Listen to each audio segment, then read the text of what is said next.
요한계시록 3장 20절 말씀 우리 한 목소리로 읽겠습니다. 시작. 볼지어다 내가 문 밖에 서서 두드리노니 누구든지 내 음성을 듣고 문을 열면 내가 그에게로 들어가 그와 더불어 먹고 그는 나와 더불어 먹으리라. 아멘.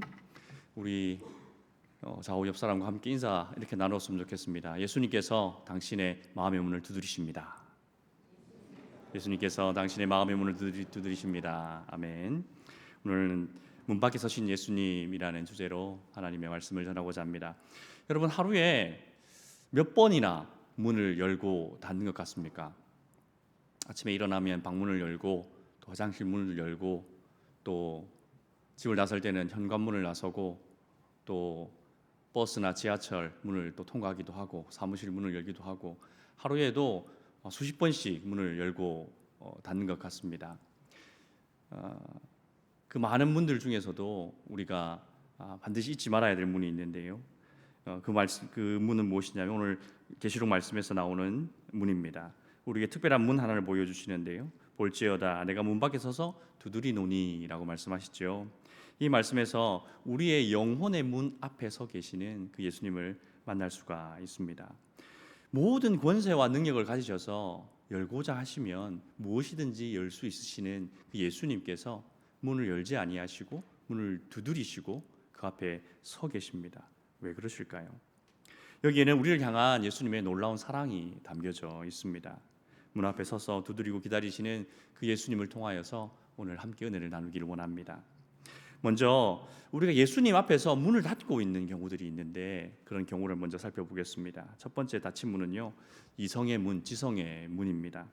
우리는 신앙생활 하면서도 종종 하나님의 뜻을 나의 지성과 이성으로 제한하려 할 때가 많죠. 하나님, 왜 이렇게 저에게 이런 일이 일어나야 합니까? 하나님, 이거 너무 불공평합니다. 하나님, 이 일은 도무지 제 상식으로는 이해가 되지 않습니다. 왜 이렇습니까? 그런데 고린도전서 1장 25절은 이렇게 말씀하지요. 하나님의 어리석음이 사람보다 지혜롭고 하나님의 약하심이 사람보다 강하니라.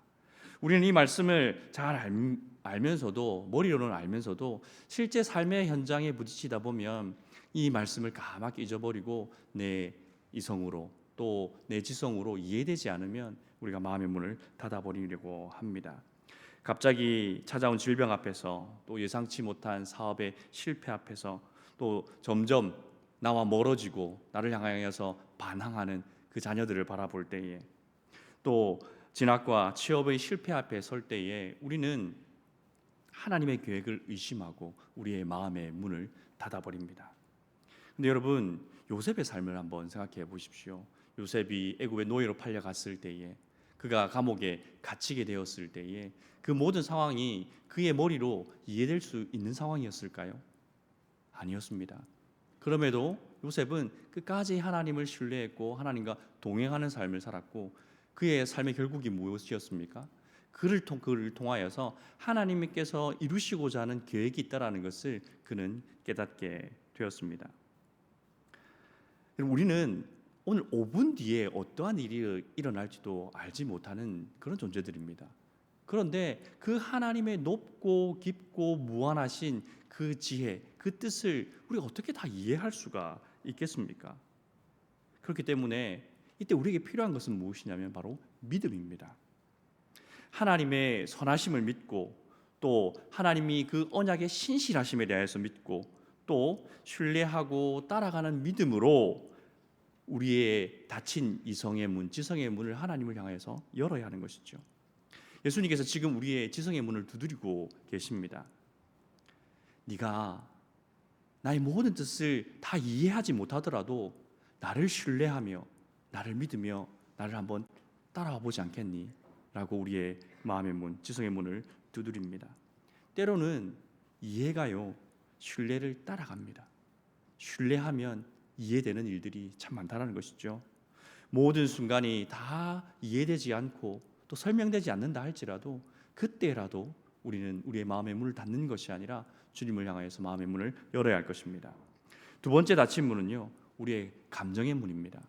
성도님들 중에서 이렇게 고백하거나 또 이런 경험을 하신 분들 많으실 겁니다. 예전에는 찬양을 불러도 찬양만 불러도 마음에 이미 뜨거웠고 또 눈물이 흘렀는데 요즘은 예배를 드려도 도무지 감동이 없습니다. 전에는 기도할 때마다 정말 뜨겁고 간절하게 기도했는데 요즘은 기도하는 것이 너무 무미건조하게 느껴집니다. 이러한 감정의 침체기가 올 때가 있습니다. 그런데 이런 침체기를 맞이할 때에 우리는 우리의 마음의 문을 닫아버려요. 그래서 예배를 드리는 것, 기도하는 것, 말씀하는 것, 봉사하는 것을 멈추어 버릴 때가 많습니다.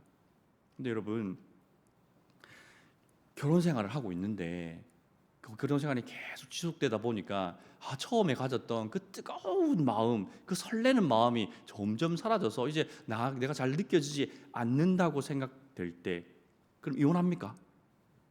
우리 이제 헤어집시다 라고 하나요? 그게 참된 사랑이 아니지 않습니까? 성숙한 사랑은 무엇입니까? 처음에 그 뜨거웠던 도파민이 막 뿜뿜 분출하던 그때만 참된 사랑이 아니라 더 깊은 신뢰와 헌신을 표현하면서 서로를 사랑하는 것, 이것이 더 성숙한 사랑이고 더 참된 사랑입니다. 우리의 영적인 여정도 이와 마찬가지입니다. 시편 기자가 이렇게 고백하는데요. 시편 42편 5절 말씀 우리 함께 읽어봅시다. 시작. 내 영혼아 내가 어찌하여 낙심하며 어찌하여 내 속에서 불안해하는가. 너는 하나님께 소망을 두라. 그가 나타나 도우심으로 말미암아 내가 여전히 찬송하리로다. 어찌하여 낙심하며 어쩌겠어 내 마음속에서 불안하여 하는가. 이 기자는 자기의 영혼을 향하여서 이렇게 외치고 있습니다. 여러분 마음 가운데 감정이 메마르게 느껴진다 할지라도 또 내 마음속에 그 불안함이 엄습해 온다 할지라도 그것이 예수님을 향한 마음의 문을 닫아도 되는 이유가 될 수 없다라는 것입니다. 오히려 그때에 우리는 예수님을 향하여서 더 마음의 문을 활짝 열어야 합니다. 오히려 그렇게 많은 감정이 메말랐을 그때라도 우리가 그 감정을 넘어서 더 깊은 하나님과의 관계로 나아갈 수 있는 기회로 삼아야 하는 것입니다. 왜냐하면 예수님께서는 우리의 감정의 상태와 상관없이 우리와 함께 하시기 때문입니다. 우리가 느끼든지 느끼지 못하든지 그것은 상관없이 예수님은 항상 이곳에 계시다는 것입니다. 여러분, 하늘에 먹구름이 잔뜩 끼면 해가 안 보이잖아요. 태양이 사라졌습니까? 아니잖아요. 그 구름 위에 여전히 태양이 있는 것처럼 우리의 감정이 메말라서 내가 하나님의 임재를 느끼지 못하는 그 순간에도 하나님의 임재를 우리가 사라지게 할 수는 없습니다. 그래서 우리는 신앙의 감정이 중요한 요소이긴 하지만 그것이 전부라고 생각해서는 안 되는 것입니다. 때로는 우리의 감정을 뛰어넘는 그런 영성이 우리에게 있어야 합니다. 예배를 드릴 마음이 아니라고, 기도하고 싶은 마음이 아니라고, 내가 성경을 읽을 기분이 아니라고 그렇게 우리의 마음의 문을 닫아버리고 하나님을 향한 마음의 문을 닫아버린다면 그것은 주님께서 우리를 향한 뜻이 아닌 것이죠. 예수님께서는 우리의 감정의 온도가 아니라요, 우리의 신실한 사랑과 끝까지 순종하는, 끝까지 신뢰하는 그 믿음을 보기를 원하십니다.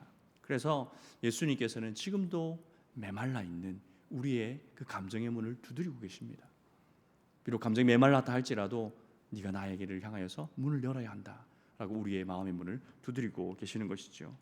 세 번째 닫힌 문은요, 이 의지의 문입니다.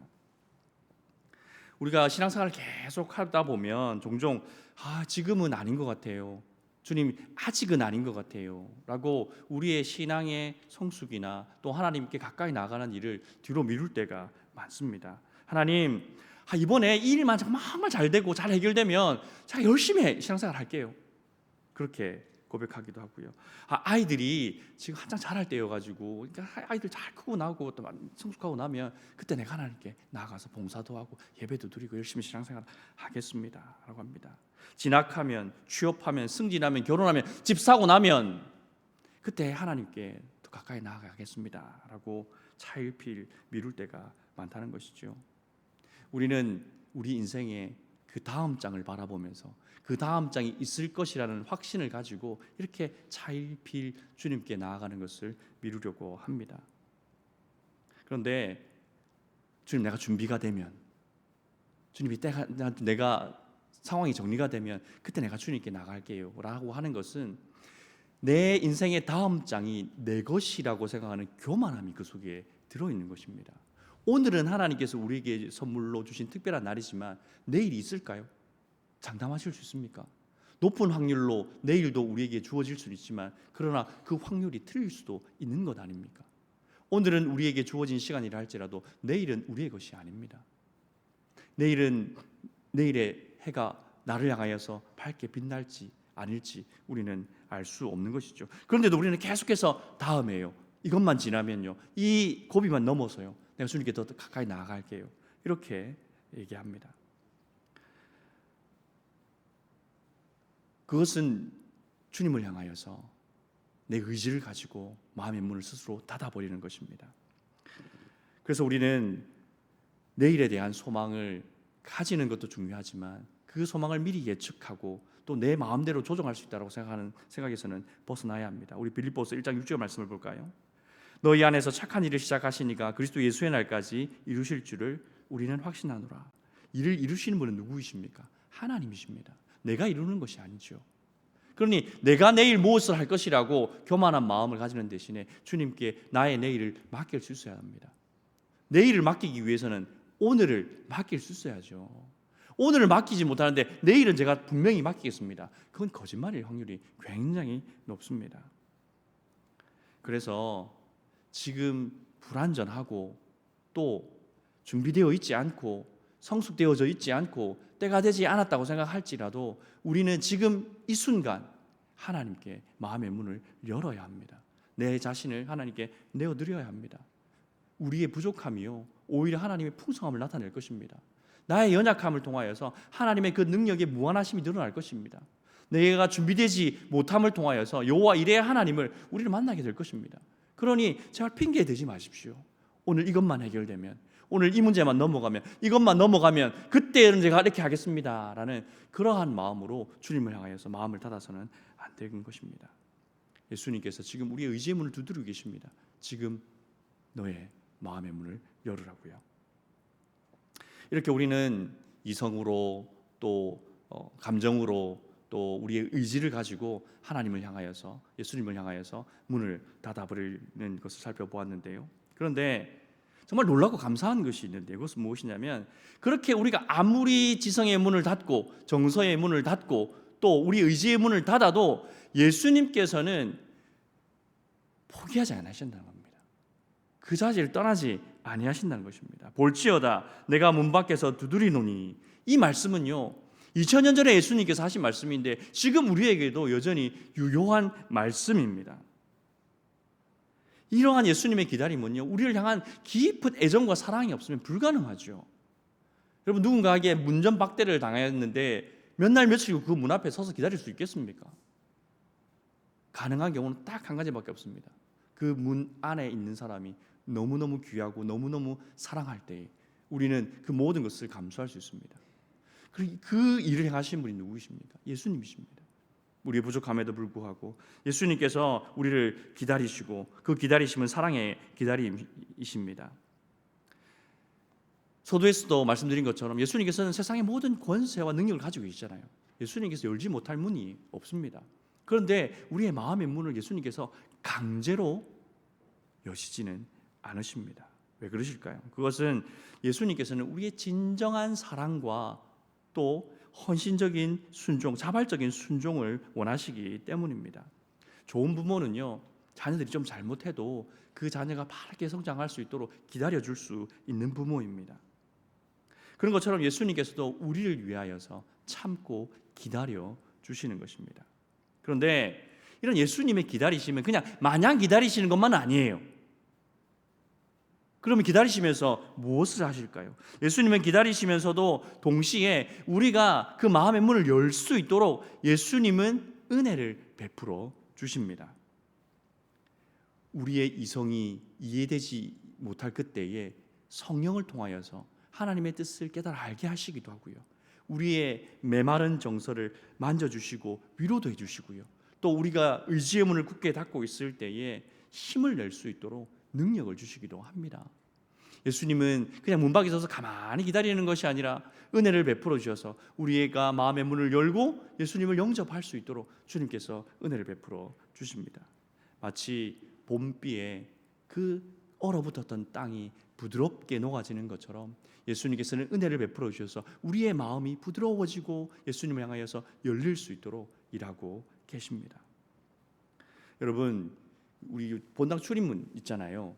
무겁죠.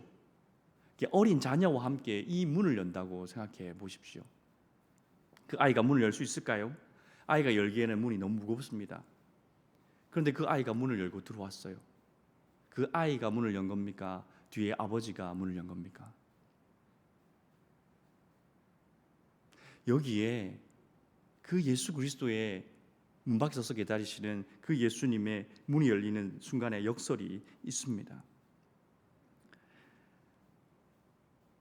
믿음의 가장 신비로운 순간인데요, 분명 우리가 문을 연 것처럼 생각이 됩니다. 내가 마음의 문을 연 것처럼 생각이 됩니다.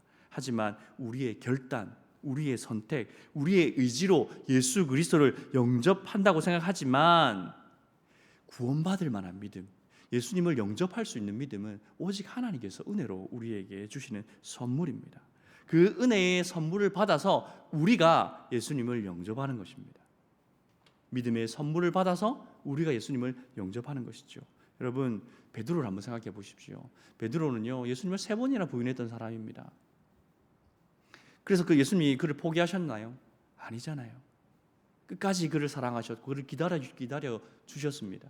그래서 부활하시고 그 디베라 바닷가에서 베드로의 마음을 녹이시잖아요. 그래서 그가 예수님의 그 복음을 전파하는 사도의 사명을 감당하게 하셨습니다. 바울 사도는 어떻습니까? 바울 사도는 회심하기 전에 그리스도인들을 핍박하던 사람이었습니다. 예수님을 핍박하던 사람이었습니다. 그도 예수님께서 기다려 주셨습니다. 그리고 때가 되어서 다메섹으로 가던 그 바울에게 예수님께서 나타나셔서 그의 마음에 녹이시고 그의 마음에 빗장을 여시고 그래서 그리스도를 영접하게 하심으로 열방에 복음을 전하는 하나님의 사도로 쓰임받게 하셨습니다. 이것이 바로 우리를 기다리시는 예수님의 기다리심의 본질입니다. 기다리기는 기다리시되 동시에 우리를 변화시키는 은혜를 베풀어 주시는 것, 이것이 예수님의 기다리심이라는 것이죠. 우리가 마음의 문을 열지 못하는 것은 우리의 무지함과 강박함, 게으름과 나태함 때문입니다. 그러나 그 문을 열 수 있는 것은 무엇 때문입니까? 예수님의 은혜 때문인 것이죠. 닫힌 문을 여는 것은 우리의 순종이지만 그 순종을 가능하게 하시는 것은 하나님의 은혜가 없이는 불가능하다는 것입니다. 그럼 누가 한 겁니까? 내가 한 겁니까? 하나님이 한 겁니까? 신비죠. 우리를 구원해 내시고 또 예수 그리스도 영접하게 하시는 그 하나님의 신비가 그 문에서 나타나고 있는 것입니다. 예수님은 지금도 꼭 문을 닫고 있는 우리들을 향하여서 밖에 서서 문을 두드리시며 사랑으로 기다리고 계십니다. 은혜를 베풀어 주시고 우리의 마음을 감동시키시고 우리의 의지를 굳건하게 하셔서 주님을 향해서 문을 활짝 열 수 있도록 지금도 예수님께서는 일하고 계시는 것이죠. 그렇게 우리는 예수님의 은혜로 말미암아서 이제 예수님을 향하여 마음의 문을 열고 예수님 영접하게 되면 이제 우리에게 새로운 삶이 시작됩니다. 예수님과 동행하는 삶을 시작할 수 있는데요, 그 문을 열고 난 다음에 그 문 너머의 삶이 무엇인지에 대해서 한번 살펴보기를 원합니다. 여러분, 어린 시절에 부모님들이 외출하시고 밤늦게까지 돌아오지 않아서 애타 기다려본 경험 있으세요? 엄마 아빠가 없어서 편안하시던가요? 좀 크면 그렇게 됩니다. 우리 딸들은 이제 부모님들 사라지면 엄청 좋아합니다. 근데 작은 아이들은 부모님이 부재한 상태에서 깊은 밤을 맞이하면 낮에는 신나게 뛰어논다 할지라도 어둑어둑해지면 어떻게 됩니까? 얼굴이 어두워지죠. 엄마 아빠 생각이 나기 시작합니다. 불안합니다. 두려워합니다. 그리고 엄마가 너무너무 보고 싶어서 울음을 터뜨리기 직전이고 어떤 아이는 아마 엉엉 울 겁니다. 그렇게 불안함 속에서 애타게 엄마를 기다리고 있는데, 아빠를 기다리고 있는데 문을 두드리는 소리가 나요. 그리고 나의 이름을 부르면서 누구야? 엄마 왔다, 아빠 왔다 라는 소식을 들었을 때 그 아이의 마음이 어떨까요? 얼마나 기쁘겠습니까? 그렇게 애타게 기다리던 엄마 아빠가 돌아왔기 때문에 이제 난 살았다 싶을 겁니다. 그래서 그 문을 향해서 달려나가죠. 예수님 영접하는 것은 바로 그런 것이에요. 내가 그에게로 들어가 그와 더불어 먹고 그는 나와 더불어 먹으리라. 예수님께서 우리를 찾아오시는 것은 그냥 한번 신방하고 떠나는 것이 아니라 한번 들어오시면 우리와 영원히 함께 사시기 위해서 우리에게 들어오시는 것입니다. 영원한 동행이 시작되는 순간이죠. 우리의 일상의 매 순간에서 우리는 이제 예수님과 동행하는 삶, 그분과 더불어 누리는 삶을 살아갈 수 있도록 새로운 삶의 지평이 열리는 것입니다. 어린 자녀가 홀로 두려움과 슬픔 속에서 있다가 부모의 품에 꼭 안기는 것처럼 그러한 새로운 삶이 시작되는 것, 그것이 예수님을 영접하는 것입니다.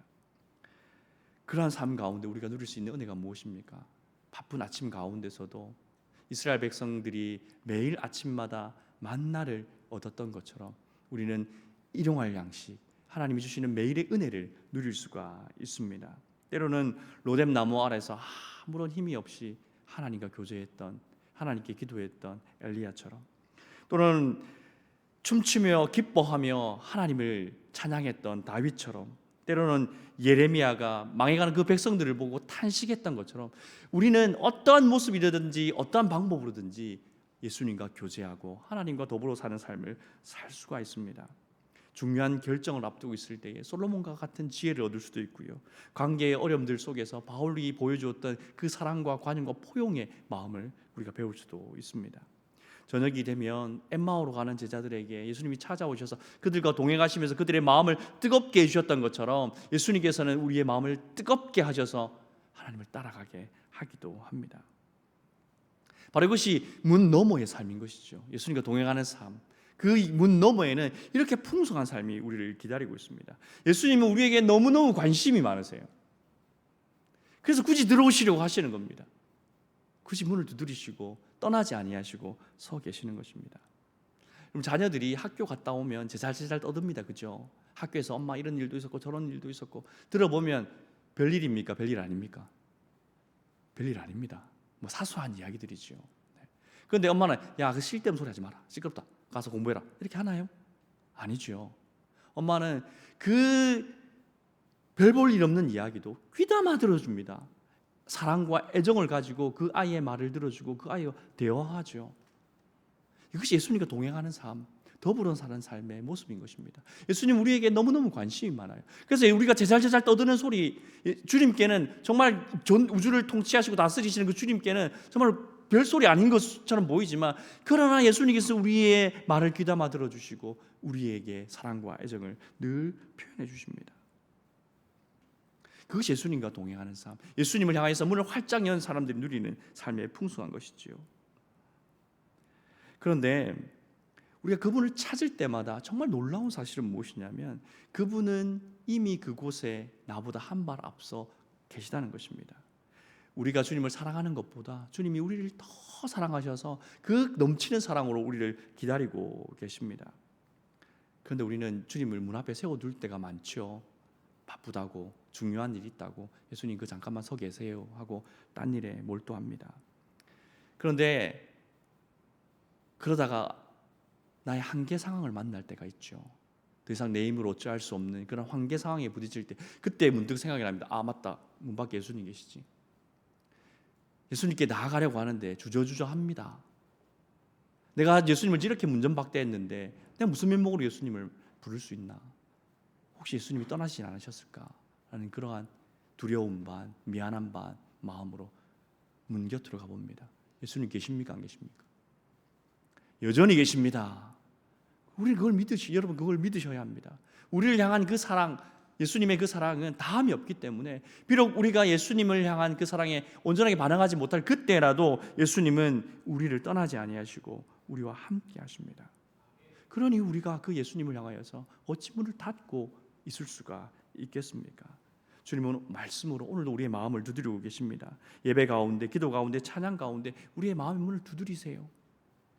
그 예수님을 믿음으로, 신뢰함으로 마음의 문을 열 때마다 우리는 예수님께서 우리에게 주시고자 하시는 그 풍성한 삶, 예수님이 가져오시는 그 복된 삶을, 그 모든 것을 마음껏 누릴 수 있습니다. 그러니 예수님을 향하여서 문을 활짝 열고 그렇게 예수님과 동행하는 삶을 살아야 할 것입니다. 사랑하는 성도 여러분, 우리 인생에 참 많은 문들이 있죠. 진학의 문, 학업의 문, 취업의 문, 결혼의 문, 자녀 양육의 문, 노후 준비의 문, 우리가 해결해야 되고 넘어야 되고 열어야 되는 문들이 참 많습니다. 이것들도 우리의 인생에 있어서 중요한 문들이긴 합니다. 그런데 가장 중요한 문은 무엇이겠습니까? 예수님을 향한 문입니다. 그 문 닫아놓고 다른 문들 다 성공적으로 통과한들, 그 성공적으로 그 문을 지나온들, 그것이 무슨 소용이 있겠습니까? 마지막 문을 열었을 때 그것이 지옥문이라면 그 인생에 성공한 그 문들이 무슨 소용이 있겠냐는 그 말씀입니다. 우리는 가장 중요한 문 앞에 서 있습니다. 바로 예수 그리스도 앞에 있는 문이지요. 그 문을 닫아둔 채 다른 문들을 들락거리더라고 분주하다면 우리는 예수님을 향하여서 바르게 반응하는 것이 아닙니다. 이것은 마치 정말 멋진 집을 짓고 멋지게 집을 꾸며놨는데 마치 집주인을 문 밖에 세워두는 것 같습니다. 집주인이 참고 기다리지만 언젠가는 그 집을 도로 찾으러 올 때가 있는 것입니다. 그때는 쫓겨나게 되는 것이죠. 예수님께서는 내가 곧 길이요 진리요 생명이니 나로 말미암지 않고는 아버지께 나올 자가 없다라고 말씀하셨습니다. 이것은 문 안 열래? 죽는다? 이런 의미가 아닙니다. 위협이나 강요가 아니지요. 우리를 향한 예수님의 사랑의 초청입니다. 우리가 예수님을 영접한다는 것, 예수님을 향해서 문을 연다는 것은 단지 내가 받을 심판으로부터의 구원을 의미하는 것만은 아닙니다. 우리가 앞에 살펴본 것처럼 문 너머의 삶은 예수님께서 우리에게 주시고자 하는 가장 좋은 것들이 가득 준비되어 있는 문입니다. 그러니 우리가 그 문을 열고 주님께 나아가야 하는 것이지요. 여러분, 세상에서 실패했다 할지라도, 우리가 세상 사람들이 다 넘어가는 그런 문들을 여는데 실패하고 좌절한다 할지라도, 우리가 예수님을 향한 이 문만 우리가 넘을 수 있다면, 믿음으로 열고 그 문을 통과할 수만 있다면 예수님께서 우리가 인생에서 실패한 그 문들을 새롭게 해주실 것입니다. 새롭게 도전할 수 있는 힘을 주시고, 새롭게 도전할 수 있는 능력을 주시고, 새로운 기회를 주실 것입니다. 그러니 가장 중요한 문은 바로 예수님을 향한 문이라는 것을 우리가 절대로 잊어서는 안 될 것입니다. 그리스도의 은혜라는 문은 닫아주고 세상의 문만 바쁘게 여닫고 있지는 않으십니까? 가장 소중한 문은 밖에 세워둔 채 엉뚱한 사람들과 교제하느라고 시간을 다 허비하고 계시지는 않으십니까? 문 안에서 편안하고 안락한 삶만 추구하고 계시지는 아니하십니까? 그럴 때 예수님께서는 그저 문 밖에 서 계십니다. 이 순간에도 예수님께서 우리의 마음의 문을 두드리시면서 서 계십니다. 볼지어다 내가 문 밖에 서서 두드리노니. 이 예수님의 음성을 들으시고 오늘 시간 예수님을 향해서 마음의 문을 열고 그분을 영접하시고 그분과 더불어 누리시고 그분과 더불어 사귀시는 그런 복된 시간 되시기를 주님의 이름으로 축원드립니다. 우리 함께 기도합시다. 먼저는요, 주님을 향하여서